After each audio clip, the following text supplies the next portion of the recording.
verso 52, e que a mente deles estavam fechadas e eles não tinham entendido o milagre dos pães. Diga comigo, a mente deles estavam fechadas e não entenderam o agir de Deus. Amém? Pode sentar em nome de Jesus. Aleluia. Glórias a Deus. Bom, essa passagem é uma passagem bem pregada, né? Todo mundo prega essa passagem a respeito da quando Jesus acalma uma tempestade, né? E anterior a esse contexto, a Bíblia vem nos dizer que os discípulos estavam diante de Jesus, estavam ali com uma multidão, e aquela multidão começou a ficar sedenta, e como eles estavam num lugar distante, eles não tinham condições, mesmo que houvesse um bom salário, para então sair daquela localidade, para então comprar pão, para que todos aqueles que estavam ao redor de Jesus comessem, né? Então, Jesus ele começa então a fazer milagres diante de todo o povo que estava ali. Ele pega um cesto, Jesus pega um cesto, pega alguns peixes e pães, naquele momento era pães. Jesus agora dá graças a Deus, e naquele momento em que Jesus agradece ao Senhor, a Bíblia diz que há uma multiplicação de pães, a ponto deles darem para que todas aquelas pessoas que estavam diante deles, aproximadamente 5.000 pessoas, 5.000 homens, fora mulheres e crianças, estavam diante de Jesus ali. Então a Bíblia diz que todos eles comem, todos eles ficam saciados e ainda sobram 12 cestos. Diga comigo, 12 cestos. Quando a Bíblia, Deus ele nunca escreve nada por acaso. Esse ato da sobra, de que havia 12 cestos que havia se sobrado, diga comigo, 12 cestos. Quantas tribos havia em Israel? 12 tribos. E naquele momento então que Jesus estava ali dando para aquele sedento de comer, e todos ficam saciados, diga comigo, todos ficaram saciados. Aquilo era a representação e a tipologia de que Jesus disse: eu sou o pão do céu, e todo aquele que comer da minha carne e beber do meu sangue nunca mais terá fome, ou nunca mais terá sede, daquele que bebe das águas que Jesus tem a dar. Jesus fazendo a referência de que ele era o pão, fazendo referência como aquilo que nós representamos hoje, que é a respeito da ceia que nós tenhamos, que a Bíblia diz que aquele que não participa do corpo e do sangue de Cristo não há vida em vós. E Jesus agora deixa toda aquela multidão agora saciada da presença dele. Porém, os judeus rejeitaram a Jesus durante o ministério de Jesus. Eles sempre tentavam encontrar uma brecha na lei para culpar Jesus de algo ou da própria quebra da lei. E por isso é a representação de um evangelho que é o pão, que é a palavra, que é Cristo. Aqueles 12 textos que ficaram guardados é justamente a pregação do evangelho que está aguardando durante o período da grande tribulação, para que os 144.000 judeus então sejam saciados desse pão. Consegue entender mais ou menos isso aqui que eu estou dizendo? Pelo fato de nós entendermos escatologia? Quantos judeus vai sobreviver na grande tribulação? 144.000, 12.000 de cada tribo de Israel, que são as 12 tribos. Que são o quê? As duas testemunhas vão estar pregando o evangelho na grande tribulação, para que os judeus então se convertam e venham a crer no evangelho. Então Jesus, diga comigo, Jesus, fala, Jesus nunca deixa ninguém com fome. Entenda? Jesus, ele nunca vai deixar ninguém com fome. Por isso que o profeta profetizou: eu nunca vi um justo mendigar o pão e nem a sua descendência passar fome. Jesus está fazendo essa referência justamente da palavra. Porque todo aquele que quiser ter encontro verdadeiro com Deus, todo aquele que de fato sentir fome de Deus, a Bíblia diz que Deus vai saciar. Aleluia. Se você está fraco na fé, é porque tu não está comendo do pão. Se você às vezes fica desanimado, porque não come do pão. Fica fraco. Se você não comer, o que acontece com você? Daqui a pouco você está morrendo, né? Nós estamos aqui jejuando, orando, mas fica aí até 8 horas da noite, até o culto mais tarde, sem comer nada. Pra você ver o que acontece com você. Você não começa a passar mal? Não começa a ficar com tremedeira? E assim é com aqueles que não se alimentam da palavra, que não se alimentam da oração. Você até tem um pão, Jesus quer te dar o pão, mas você mesmo rejeita. Sendo que o pão está diante de você. Aleluia. Cadê sua Bíblia? Levanta sua Bíblia aí. Quem trouxe Bíblia para a igreja? Fala aqui está meu pão. Fala, e eu vou me saciar desse pão. Aleluia. Quando você se sacia desse pão, irmão, o diabo não faz você passar perrengue. Porque para tudo você é o respaldo bíblico. Para todas as suas dificuldades, Jesus tem algo aqui para te sustentar através desse pão. Mas quando nós não nos alimentamos, nós estamos suscetíveis a comer das mentiras do diabo. Aleluia. Fala para o irmão, ou você come o pão de Deus, ou vai ser alimentado pelas mentiras do diabo. Aí o diabo vem com a mentira, diz que você não vai conseguir, você acredita e acaba desistindo. O diabo diz que não vai dar certo, você desacredita, acredita no diabo, vai e desiste dos seus sonhos, das promessas de Deus, porque você passa a se alimentar da mesa do cão. Aleluia. Já ouviu um ditado aqui? Quem é que já disse esse ditado que diz assim, eu estou comendo pão que o diabo amassou? Já ouviu esse ditado? Quem já ouviu esse ditado? Levanta a mão. Já ouviu esse ditado? Fala pro irmão, irmão, fala, isso não existe. Fala, o diabo não amassou nenhum pão, não. Aleluia. Porque ele é o pão que desce do céu. Então quando você diz, estou comendo pão que o diabo não amassou nenhum pão, meu irmão. Aleluia. Isso é conversa de homem. Aleluia. O pão da vida. Aleluia. Esse é um ditado que eles fazem referência justamente colocando como se o diabo tivesse pisado a Cristo. Mas pelo que eu conheço, foi ele que pisou na cabeça da serpente. Aleluia. Aleluia. Ou você crê nisso ou você não crê. Quando Jesus agora saciou todo mundo, deixou separado ali para as 12 tribos os pães, que isso é um ato profético que poucos entendem, né? Aí vem aquela questão daquilo que nós estamos estudando na quarta-feira, que é os dons espirituais, né? Essas coisas profundas, não é que muitos entendem essas coisas, essas são revelações que Deus nos dá através da palavra. Amém? Esses 12 cestos foram que ficaram guardados para as 12 tribos durante o período da grande tribulação. E agora, Jesus, a Bíblia diz que Jesus ele pega, a partir desse momento que ele saiu, só que ele mesmo vem nos trazer uma revelação importante aqui. Imagina você, irmão, mais de 5.000 pessoas à sua frente. Eu pegando um cestinho de pão e alimentando todo mundo, imagina. Fala aí, Claudinha, no batismo. A gente organiza o batismo, organiza 1 mês, 2 meses antes, né? Para dar a quantidade de comida, para não faltar para ninguém, né? Aquela coisa toda, Claudinha. A Claudinha fica ali organizando o mês todo o batismo, para não deixar faltar nada para ninguém. Tem o arroz, tem o feijão, tem a carne, tudo certinho ali, para não faltar. Imagina Jesus. E nós conhecemos, diga comigo, o primeiro Macfish da história. Não é não? Primeiro Macfish. Foi Jesus que inventou, vocês sabiam disso não? Jesus pegou lá o pão e o peixe, não foi? Fez o primeiro Macfish da história.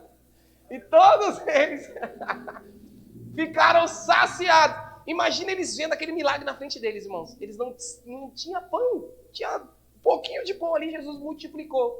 Porém, os discípulos que estavam perto de Jesus, agora Jesus dá uma orientação para ele e diz para eles assim, vão na frente, peguem um barco, caminhem que daqui a pouco eu vou. Jesus agora, a Bíblia diz que, fala assim, depois de um grande milagre, eu tenho que voltar para a oração. Você já percebeu quando Deus faz grandes coisas na nossa vida, a gente se acomoda? Já percebeu isso? Depois daquele culto maravilhoso, da direção dos jovens, hein, André? Pensa aí, da direção dos varões, das irmãs, pensa. Aquele culto glorioso, Aí imagina, ainda falando, nossa, Deus já agiu, né? O que a gente faz? Se acomoda. Depois de receber uma grande bênção de Deus, o que a gente faz? Se acomoda. Abriu a porta de emprego, Jesus fez algo grandioso, eu me acomodo. Olha o que Jesus fez. Jesus fez um dos maiores milagres da Bíblia, quando ele multiplica aqueles pães, alimenta aquela multidão. Após esse milagre, o que ele faz? Vai tirar férias? Vai comemorar? O que ele faz? Vai orar. Olha isso. Jesus em nenhum momento baixava a guarda. Discípulos, vão lá que daqui a pouco eu vou. Eu preciso orar.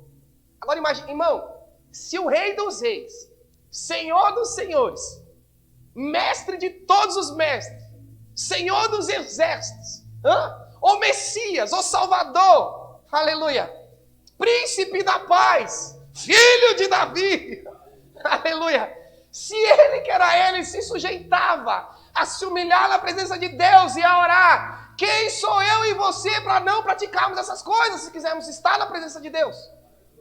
Aleluia! Jesus agora está ali orando, se prostrando, conversando com o Pai. Aí quando ele olha, a Bíblia diz que entre as 3 da manhã e as 6 da manhã, quando ele olha, o barco já estava no meio do lago já. E aí ele olha os discípulos e a Bíblia diz que de repente veio um vento muito forte.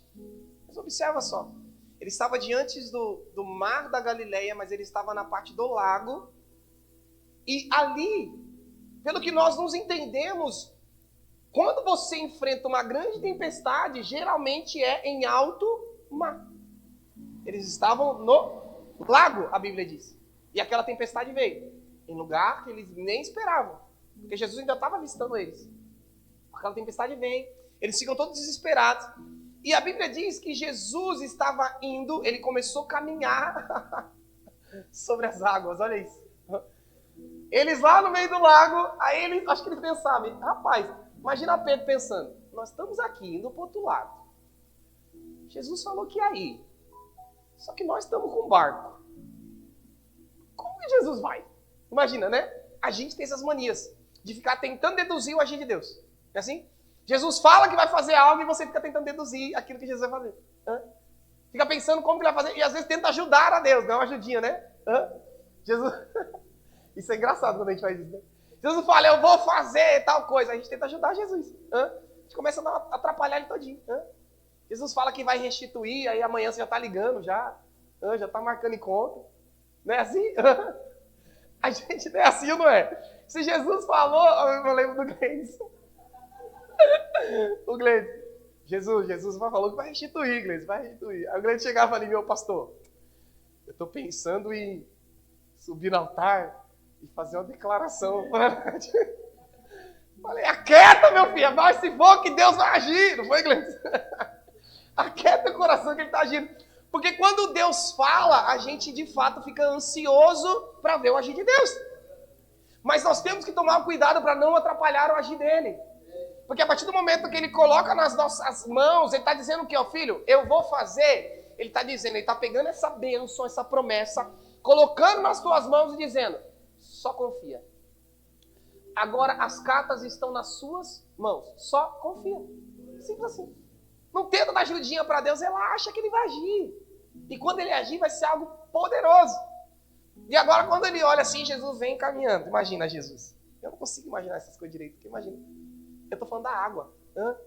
Já está limpando a casa uma vez e tomou um rola? Já? Quando você tomou um escorregão? Você não sabe andar sobre a água, irmã, não adianta. Você não consegue andar no piso molhado, quanto mais na água. Imagina só. Você tem noção do que é isso, irmão? Eles lá no barco, Jesus, andando sobre a água. Imagina. Jesus vem ao encontro deles de uma forma que eles não esperavam, uma forma impossível Jesus estava.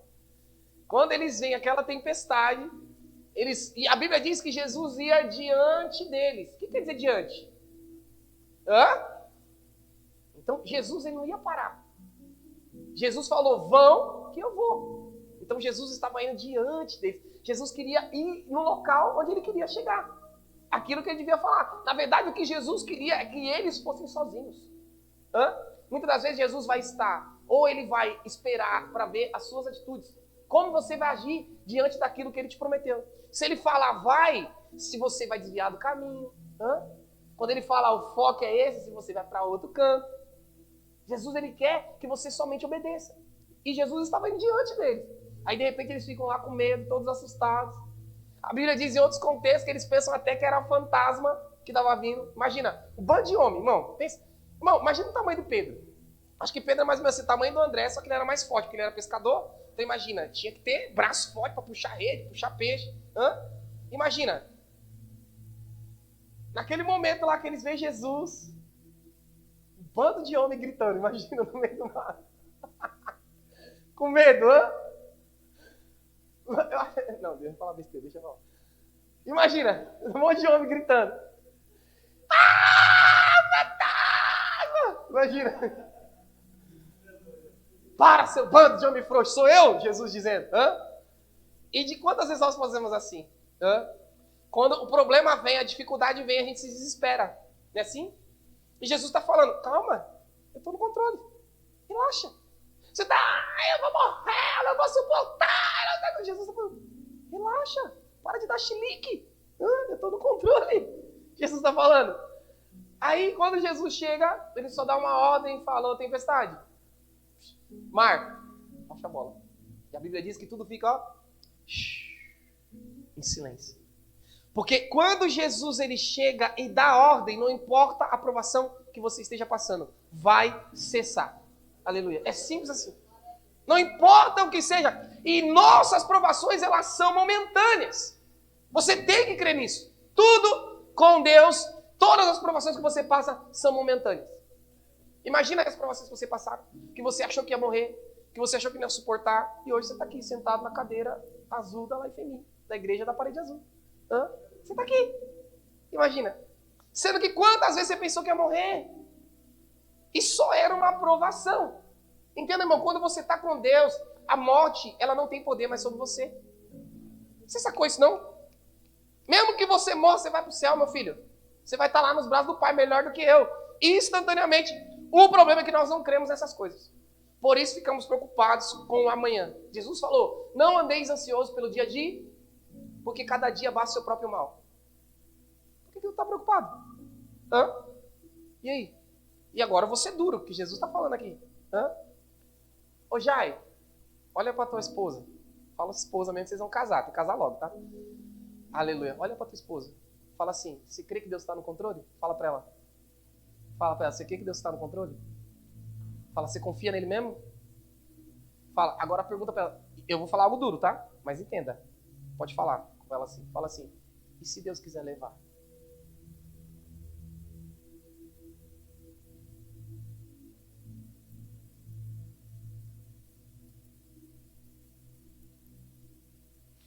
Porque, irmão, nós estamos acostumados com o evangelho terreno.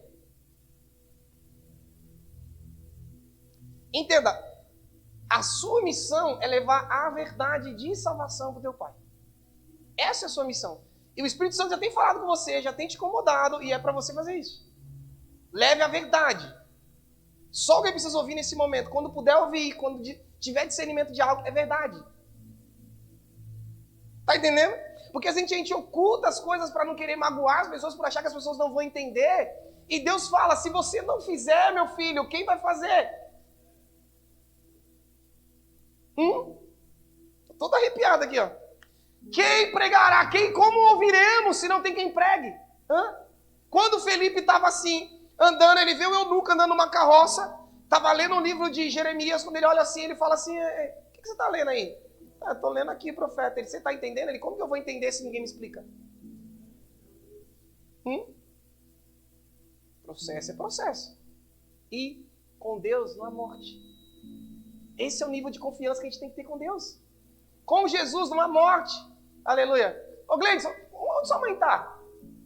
Está onde? Ô Claudinha, onde sua mãe está, Claudinha?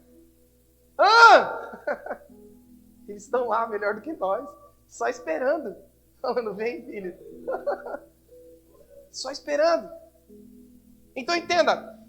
Já viu aquela música que nós cantamos aqui? Nós queremos, né? Nós só cantamos, mas é da boca para fora que eu sei. Como que é?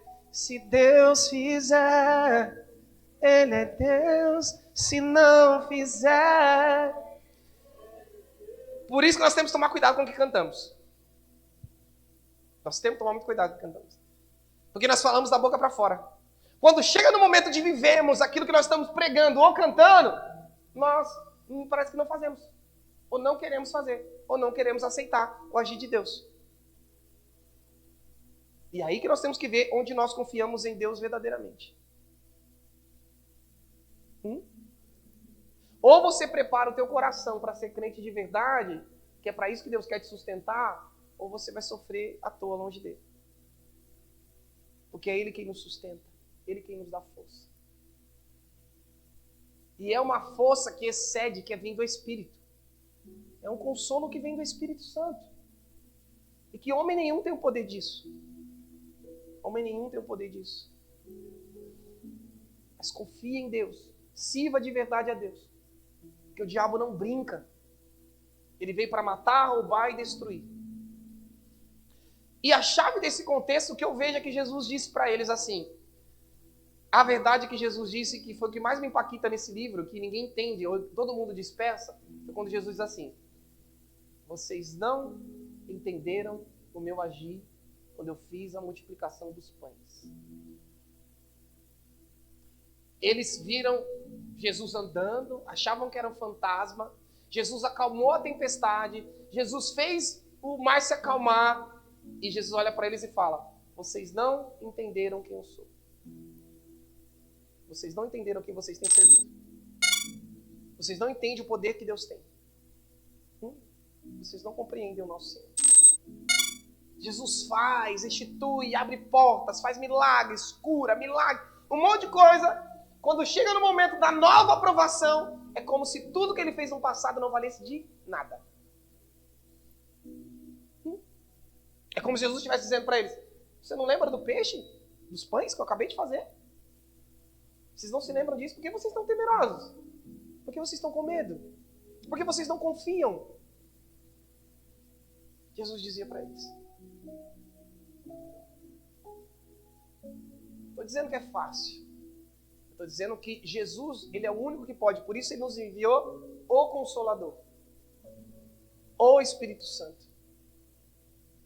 E se eu rejeito o Espírito, as ordens do Espírito, os conselhos do Espírito, do que vale eu ter o Espírito Santo? Do que vale eu ser templo, se eu não dou ouvido a ele quando ele fala? Sabe quando você às vezes se frustra?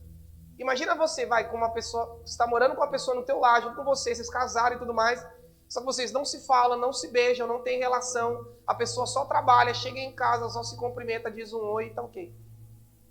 Pra que casaram?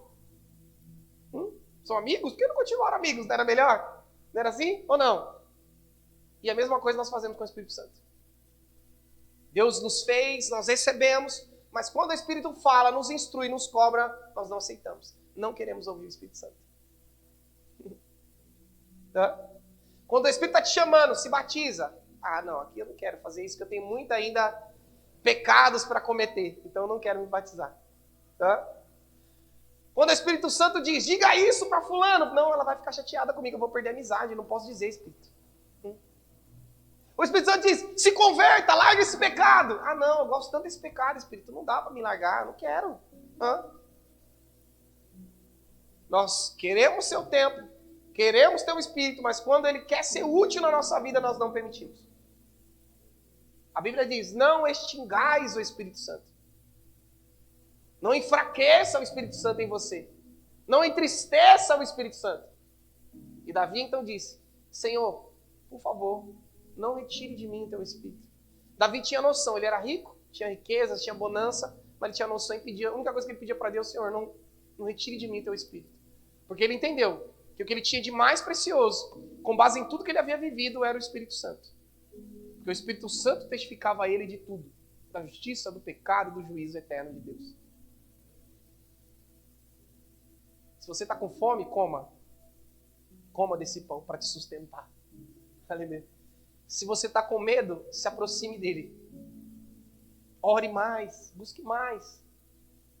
Dê mais ouvido ao Espírito Santo, que ele está falando. É o que ele está me dizendo. Ele está me dizendo que tem falado com a igreja. Não é só com o pastor que o Espírito Santo fala. Ele tem falado com você. Ele tem te orientado. Não é loucura não, Claudinha. Quando ele falar para você lá no teu trabalho, para você fazer algo, faça. Ele se encarrega. Pode ser quem for, pode ser grande, pequeno. Faça.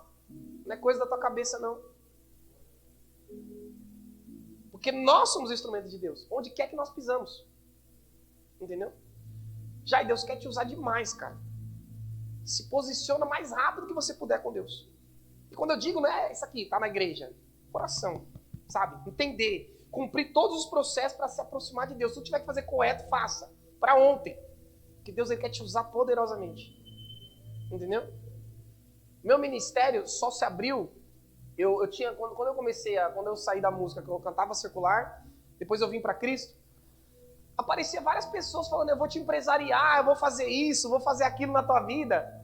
E eu, nossa, Jesus quer, eu nem cheguei na igreja, Jesus quer me abençoar desse jeito. Eu não entendia, né? Eu falava, nossa, é assim já que funciona? É só tomar um passo, Jesus já faz? E Jesus falou para mim, filho, cria a raiz primeiro, depois eu vou fazer algo na tua vida. Quando eu entendi essa coisa da raiz, de você comer da palavra, para que você não possa ser enganado mais por ninguém, e Deus falou que ia fazer, eu entendia que tudo era no tempo dele. E aí tinha alguns processos que eu não entendia. Porque antes, meu nome circular era Thiago Votes, que era o que eu cantava. Quando eu vim para a igreja, continuou a mesma coisa, Thiago Votes, só que agora é para Jesus, né? Só que Jesus falou assim, o teu ministério, você precisa estar do lado da tua esposa. Enquanto eu não casei, Jesus ele não fez nada, não pôde fazer nada na minha vida, ministerialmente. Não pôde me levantar como obreiro da casa do Senhor, não pôde nos abençoar no nosso ministério de música, né? Então todo o crescimento que a gente tem é com esses passos. Amém? Então apressem a fazer a vontade do Senhor. E vocês vão ver o que Deus vai fazer na vida de vocês.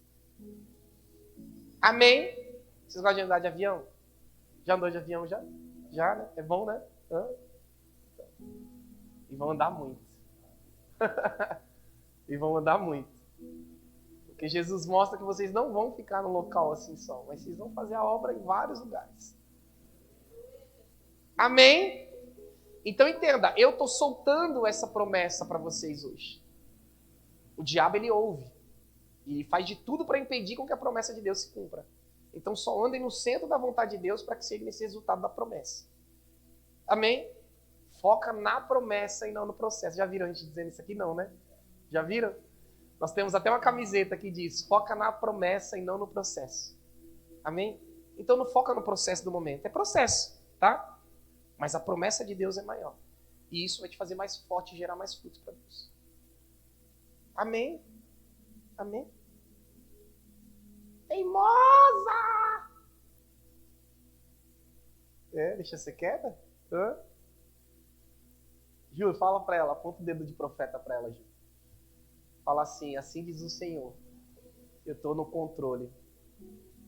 Mulher de pouca fé, fala para ela. Não é bully, mulher bully, fala para ela.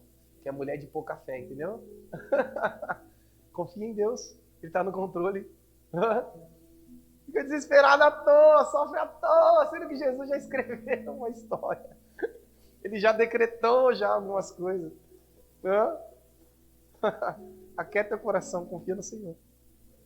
Amém? Aquilo que está escrito Ele não apaga. Só a gente muda se fugir da vontade dEle. Amém?